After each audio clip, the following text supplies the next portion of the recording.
Hi everyone, welcome back to the Millcreek Government Channel. I'm Jessica Stutzman, and today we're bringing attention to an important initiative that's making homes safer across our community, the Sound the Alarm campaign by the American Red Cross. Joining me today is Fire Chief Mike Cliff from the Millcreek Township Fire Department and Geoffrey Domowicz, Disaster Program Manager with the American Red Cross of Northwestern Pennsylvania. We'll be talking about how this campaign provides free smoke alarm installations and fire safety education, and how you or someone you love can benefit from it. Stay tuned for a great show. Well, Chief Cliff and Geoffrey, thank you so much for being here with me today. There is a new campaign launched called Sound the Alarm, and it's so important for all of our Millcreek Township residents to find out more information about this campaign. So Geoffrey, can you start by telling us what Sound the Alarm is all about and how it came to be? So in 2015, the American Red Cross looked at the nationwide statistics for fires. And at that particular point in time, there was a fire in the United States every 7 minutes, and 20% of them resulted in fire fatalities. Red Cross decided that we needed to do something about that. So we started a campaign that was called Sound the Alarm. And the initiative was to reduce fire fatalities by 25% in the 5-year goal, and to install over 1 million fire detectors, smoke alarms, within the United States in a 5-year period. This is part of that ongoing effort. We started in 2015. We continue today. We did reach both of our targets. Actually, we installed over 2 million smoke alarms in that 5-year period, and we have reduced the amount of fire fatalities in the United States by 25%. But this is an ongoing thing because, as we know, smoke detectors, they save lives. So it's very important that this campaign continues. Right, and you know, in Millcreek Township, we have also had some recent tragedies, and so I think the partnership between Millcreek Township and the Red Cross is so important to, again, continue to reduce the tragedies here in Millcreek Township. Mike, why is smoke alarm awareness and installation such a vital issue here in Millcreek and across the region? You know, it's really important anywhere you live is to make sure that you have working smoke alarms. You know, it was kind of a blessing that I think Geoffrey was watching some of the news that was happening here in Millcreek, and it was right in line of us trying to take a proactive approach as well to try to get some smoke alarms to residents. You know, the Red Cross across the country has partnered with fire departments and hosted some of these campaigns, but we didn't have anything set up here in Millcreek. And unfortunately, the first quarter of this year, we had 5 fire fatalities within here in Millcreek Township. And so it worked out really well that Jeff and I were both trying to reach out to each other, and we were able to finally connect and you know, try to get this partnership going on so that we can really promote this smoke alarm initiative here in Millcreek, but it's also being something that's done across the country as well. Right. And what role does the American Red Cross play in this campaign? How do local communities like ours continue to get involved? How do our residents get involved? So it's real easy. I mean, the Red Cross role is actually, we are installers. We try to partner with fire departments, but again, with the shortage of staff nowadays, it's hard for fire departments to go out and install smoke alarms in residents' houses. So we have volunteer teams that actually, when a resident calls us and leaves their information for us, our volunteer teams reach out to those particular clients, find out when is the best time for us to come. And what we do is we evaluate the home. First of all, we determine how many smoke alarms do they currently have, and are they up to code? Are they less than 10 years old? And we look at where they should be. So code basically says that there should be a smoke detector or a fire detector in every bedroom where somebody sleeps, outside of the general sleeping area, and at least one on every level of the floor of the house. So we evaluate that, we put up what we need to make that house safe. On the other hand, the other thing that we do is we're doing fire education. We're sitting down with that client and saying, map out an escape route out of every single room that you have. Make sure that there are 2 ways out. And we go through the common causes of home fires with those clients. And if we see any of those in the homes, we're pointing them out saying, this is a potential fire hazard. you need to address this. And what are some of those fire hazards that we might not think of? So the biggest one is cooking something on the stove and then walking away with it. So, you know, the saying, keep an eye on what you fry. Okay, that is the number one, followed by candles and smoking. During the winter time, we see space heaters being used, combustibles being too close, your couches, your furnaces, you know, anything that's too close to those sources result in fires. So it's common sense things. Surge protectors that are overloaded. I mean, how many times have you seen that in a home? Absolutely. Cell phone chargers. We've had instances where people are charging their cell phone and they put the cell phone under their pillow. Well, that gets hot. That's a combustible source. So there's all these different things that cause these fires. And as long as the homeowner really wants to notice these things and take action against them, we can prevent so many things. You know, it's interesting. You were touching on cooking fires, and oftentimes we've had quite a few instances here in Millcreek that we find that people will put their pizza boxes, so if they order takeout pizza, they'll put their pizza boxes on their stove, and if it's a gas stove, you know, there's typically pilots, or if it's an electric stove, people forget about them, and they'll put their pizza boxes on stoves. Fires will break out from that, as well as people will, you know, take pizza boxes and put them in their ovens and forget about them.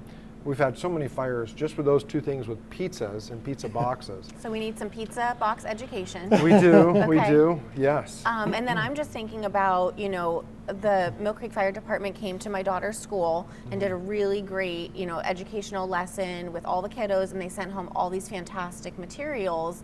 I know you do that right around October. And one of the things that stemmed from that field trip, or I guess the field trip for the fire department to the school, was us talking about the 2 ways to escape each room. And so we actually practiced it. I showed her, like, how do you unlock the window? How do you get the screen up? What's the easiest exit first? Because that got exciting, opening all the windows. So that was her first, you know, exit point. And I said, well, actually, you can just walk out the door first. But if that door is blocked, then we're going to take a window. So it really stemmed a really big conversation that we had. And then, you know, again, the fire escape plan, and then chatting with our neighbors. Which neighbor's house are you going to go to if there is an issue? Is there anything else, Mike, that you want to touch on, maybe fire escape plans in particular that are helpful? I think you just have to practice it and revisit it. Oftentimes I think we get complacent on our, you know, our homes and our escape plans and what we're actually going to do in the event of emergency. So I think just top of mind. Typically we try to host a campaign for fire prevention in October, and it's a good reminder for people to, you know, be intentional and try to make sure they address these, especially if they have kids in the homes, to make sure you're actually planning it out and, you know, keeping it top of mind. Right. Yeah, we recommend that you do a 2-minute drill. Try to get out of the house within 2 minutes, and to try to do that at least twice a year, preferably once a quarter. And most importantly, have a central meeting spot. We see many fatalities where somebody goes back into the house after a pet, or they don't realize that a child is already out in the backyard and not at a central meeting spot. They go back in and get trapped. Yeah, they do. Well, thank you for that. I know we kind of veered off of our topic here, but can you walk us through, and you kind of already did, but walk us through when someone signs up for the free smoke alarm installation, what can they expect from start to finish? So what they would expect is, first of all, is a phone call, return phone call, making sure that we have all the information, client name, the address, and the phone number. Okay, we'll call them back and set up a time that is convenient for them and our team. And then our team will come, evaluate their home, determine how many they have, do the installations for them, and then do that education piece, and then they're done, they're protected.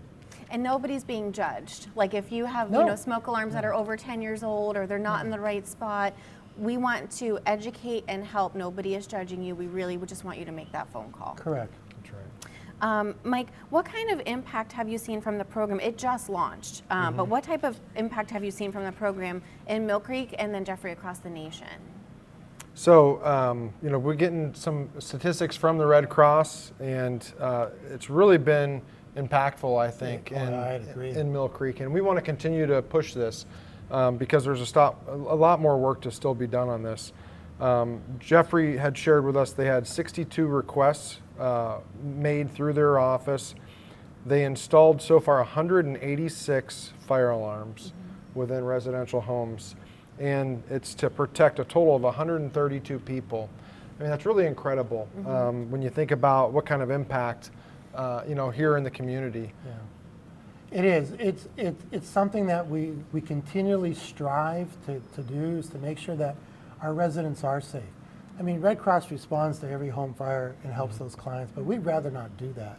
I'd love to go an entire year with we've never had any response whatsoever. Yeah. That would be great. And one of the things that people are hesitant to call us or something like that is because they think there's a service fee for this. This program is absolutely free as long as you are a residential homeowner. We're going to write those in big, big letters yeah. at the bottom of the screen right now. What are some of the most common misconceptions people have about smoke alarms or fire safety in the home? We might have already touched on a few of those. Yeah, I mean, I think there's a few. One of them is, some people think that this just wouldn't happen to me. They hear about a fire that took place and they think, this wouldn't happen to us. Our home may be, newer, or we think that we're safe, but we're really just as vulnerable as anybody else. Fire does not discriminate against anybody. Right. And so I think, it's really important to take that in consideration. The other thing is sometimes people will say, well, we have a smoke detector. They think they have one, but they don't know when the last time it was checked or when they changed their batteries on it. But they just have this conception of, I see a smoke detector, so I think that it works, and I feel that I'm safe. But really, oftentimes we find that you're not. We're not living in homes as long as what we used to. Now I think the average time that people live in a residential home is somewhere between 5 and 8 years. So we're somewhat transient as well. We move from house to house, and we don't have that longevity. So you may either move into or be moving out of a house that has them, but you don't know for sure if they're actually working. So I think it's important that we make sure that we actually check our alarms twice a year, inspect them. We should really be testing them if we can, just by pushing the button on them once a month. I know oftentimes that doesn't happen, but I think that just don't take it for granted. You want to actually make sure that these are working. And if you have kids as well, make sure that if you sound the alarm that your kids know what to do and they actually hear the alarms going off. There's been some studies where it will show that some kids may not even wake up to a smoke alarm. So you're really counting on the parents or the adults in the house that would hear these alarms and get everybody out safely. But ultimately it comes down to early detection. That's what really makes or breaks somebody's survival in a home fire. One of the things too that I want to add to that is that smoke alarms are only good for 10 years. And why is that? Do the mechanics of the smoke alarm just kind of start to fall off? Yeah, the isotopes that detect the smoke and the fire particles decay over a certain amount of time. So you could have a 12-year-old smoke alarm or older than that, and you can press the button and it just completes the circuit. Wow. So it's just testing the battery and everything else. So it's not really doing you any good. So like Mike said, when we check these things, not only should we test to see if the alarm goes off, but we need to check the manufacturer's date. And if they're older than 10 years old, they need to be discarded and replaced. Well, and they might have sat on the shelf at the store for a little while too. So you just bought it thinking, okay, I'm good for a good 10 years, but I don't know, did it sit on the store shelf for a year or two before you purchased it? So the other thing I wanted to touch on that I've heard is that the materials in our homes are maybe more flammable. A lot of things are made out of polyester, things that you wouldn't always, typically expect, and so that can, make things more, catch on fire more quickly. And then the misconception I think that I always have is, well, I'm going to see the fire and I'll get out, I'll be okay. But it's the smoke inhalation. Do you want to touch a little bit on that? That's really the scary part. So trying to think on, like an analogy on, a campfire. So when you have a campfire that has clean, seasoned, dry firewood, typically you have very minimal smoke to it. It usually burns pretty clean. But when you have a campfire that is still wet, or it still may be somewhat green as well, you get a lot of excess smoke, and it's kind of a nuisance to be around. So it's the same thing with our home fires. So, think about your furnishings, 50, 75 years ago. Home furnishings were typically made out of wood, very minimal, like paddings and, some of those combustibles. And, with all the new, hydrocarbons and, toxic materials that are being manufactured in all of our home furnishings, those burn extremely fast, extremely hot, and they let off so many toxic gases, more so now than they ever were, 50 years ago. And that's where we're seeing, typically smoke inhalation is killing people in home fires before the actual fire itself gets to them. And it's really because of all these materials that are in the houses, carpet padding, plastic toys, plastics, all these hydrocarbons, and then your furniture itself. So, those are adding to the complexity of really the importance of having working smoke detectors. We are more at risk today than we were 50 years ago with just the sheer materials that we have in our homes. Yeah, thank you for sharing that, because that's exactly what I was thinking of. And, I'm just going through as we talk, like room by room in my house, and, the drapes and the rug and like you said, just all the things. And then, like you guys talked about, if there's anything, blocking your way, a laundry basket full of laundry or, something like that. This is just, like I said, such a good conversation to have, and for our viewers to start thinking about as well. Geoffrey, do you have, either a personal story or a testimonial to, to this campaign, something that's really stuck with you as standing out as to why this works and this is so important in communities? So about 3 years ago, we had gone into a house. It was a family of 7. We installed smoke alarms in order to protect them. 3 months later, they had a fire. Wow. And everybody survived. Everybody got out of the house because of that. So we know smoke alarms save lives. Across the nation, we have documented that the Red Cross, as a result of our program, has saved almost 3,000 lives as a result, direct result of this program. People that did not have smoke alarms, we've installed them in their home. They've had a fire and have successfully escaped and lived to tell about it as a result of this program.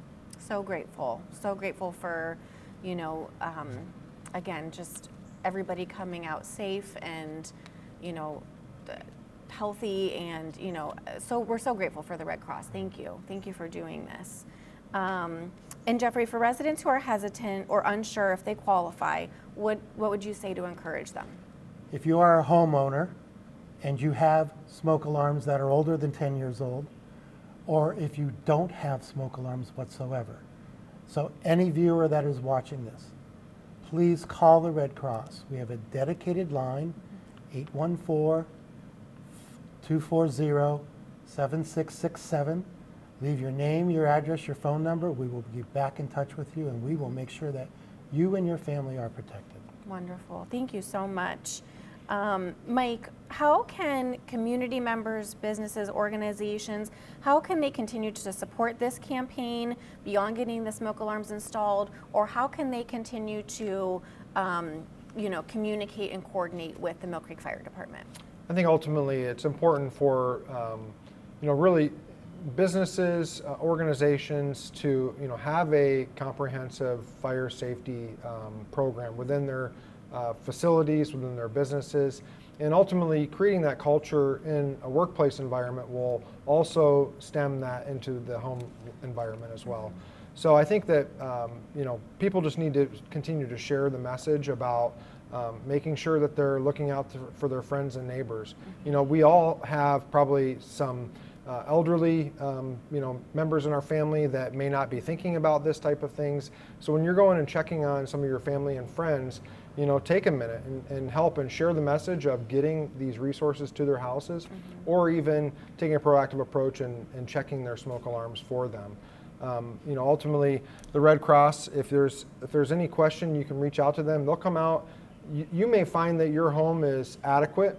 It's good to go. Your smoke detectors are working. They're properly installed. They're within the 10-year life, and you're good. And it's just peace of mind of having somebody that's trained to be able to come out and install or inspect these smoke alarms. We often get calls daily where people will want us to come out and check these. And you know, for how big Millcreek is and having the scale and the people within the fire department to be able to meet those demands, it's somewhat tough. So, you know, utilizing a resource like the Red Cross to come out and, you know, continue to just monitor and make sure that we have these smoke detectors in these homes. Right. And Millcreek is made up of 54,000 people. I always think that number is so astonishing, but 54,000 people. And Mike, you've put other programs into place. I just want to give these two a plug really quick here before we wrap up our show, but you've put Community Connect into place and also the reflective mailbox signage. Can you just talk about those real quick? Sure. So the Community Connect program is a system where residents in Millcreek Township and business owners, it's a resource where they can share information for the fire department.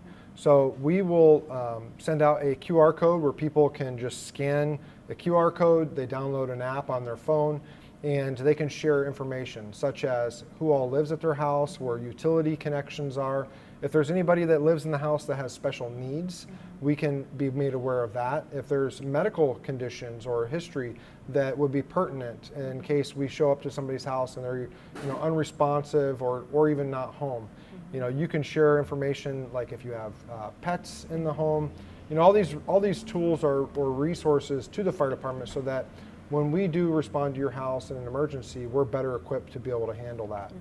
This information is all very safe. The technology behind the information that's protected is the same that's utilized in the banking industry. And this information comes directly into our iPads and our fire trucks. So God forbid there's an emergency that breaks out at your house. When we're on our way, if you did register for this Community Connect, it will share that information real time to us. So as we're responding to that address, it will give us all this information before we even get there. Wonderful. So the Community Connect is so important. There's also components where we can you know, be able to push out notifications and share information as well, should something significant be going on in the community. So that's on our Community Connect program. You know, I can't urge enough for people to get engaged with that. We've had several hundreds of people sign up so far, but we still need to continue to get more engagement with that. With 54,000 people, we have a lot more work to do there. Yeah. We also wanted to really push the reflective address signs. Oftentimes when we get called to an emergency, if you know, there's an address on the house that is blocked or it's not very visible, it can, you know, impact our response times. So these reflective address signs, they typically will go out at the street by your mailbox, or they can be mounted on the house if you don't have a mailbox. And you know, they are reflective. They're all color coordinated, so they really just pop out and catch your eye. So in the event that there's an emergency, again, we need to know the address. When you call 911, typically that dispatcher will say, 911, where is your emergency? They don't even want to know what the emergency is yet. They want to know the location. And once the dispatcher that is receiving the call, once they have the address first and the nature of the emergency second, they can automatically dispatch resources. And then from there, they can continue to collect information, but knowing that, you know, those emergency responders are already been dispatched and en route. So it's really important that we have, you know, visible address signs and you know, people get engaged with this Community Connect. And like you said, people are so transient now, they move more quickly. You know, I remember when my parents moved into their new home, I don't think that there was any address numbers on their mailbox, on their home, and I thought, man, if there's an emergency, how is somebody going to find them? And that was, you know, the first thing that they did was get that all updated. But, you know, I just, you know, when you're watching the show and when you go back to your home, I want you to think as to somebody who has never been to your home before. And would you be able to tell quickly that you're, you know, from a first responder's perspective, you know, that they can identify your house? So Absolutely. Thank you for sharing that. I do want to ask you both here before we come, you know, our show comes to a close. What's one key takeaway message or even a call to action that you want our viewers to remember after today? So I would say that if you are in doubt that your home is protected, call. Okay? We will go out, we will evaluate your home, and if you are up to standard, great. We're happy with that. So If you're unsure whether or not you have enough smoke alarms, or whether or not they're in the right place, or whether they're the right year because they're up in the ceiling and you can't reach them, please call us. This is a free service. We'd love to make sure that you're protected. And if there's organizations or fraternal organizations or church groups that would like to help in this program, again, give us a call. We'll educate you. You can become one of our team members and give service to your community. That's fantastic. Thank you. That's great. To piggyback off of that, Millcreek Fire Department, even though prior to having paid staff, was served by over 85 years of our dedicated volunteers. The volunteers, prior to having paid staff, they did everything they could to help out, share information. They were always engaged with the fire prevention in October, but there was really never, from what I understand, a community risk reduction program in Millcreek Township. And it's unfortunate the way that this had to start, but now that we have a paid component to fire protection in Millcreek Township, it was one thing getting paid firefighters that can respond quickly to these emergencies, but now we can also start working on some of these other components that tie into what fire departments do, which is public education, community risk reduction. And through this fire prevention program, smoke alarms, and all these components, this is really a way for us to launch our community reduction program within the township. So I would just urge people to stay engaged with our social media and with our township website. We are going to be working through some revampings with that. We want to make sure that we stay top of mind. We did a strategic plan recently, and one of the major components that we heard from residents in the township was that they wanted some better information, more communication from the township. So whether it's what township business is going on in the fire department or education for a community risk reduction, we want to make sure that people are engaged with that. So really hope that people will take the initiative to follow us on our social media platforms and our website. Yes, I hope so too. Again, biggest takeaway message, when in doubt, just call. And again, this program is available for free. This is such a wonderful partnership between the American Red Cross and Millcreek Township Fire Department. Chief Cliff and Geoffrey, I wanted to thank you guys so much for coming here and chatting with us today and sharing all of this great information, this great program with our viewers. So thank you. Thank you. Appreciate you having us. Thank you, Jeff. Appreciate it. Thank you again to Chief Cliff and to Geoffrey Domowicz for sharing this life-saving information and for all the work you do to protect our community. If you'd like to schedule a free smoke alarm installation or learn more about how to get involved, please visit soundthealarm.org/PA. Thanks for tuning in to the Millcreek Government Channel. I'm Jessica Stutzman, and we'll see you next time.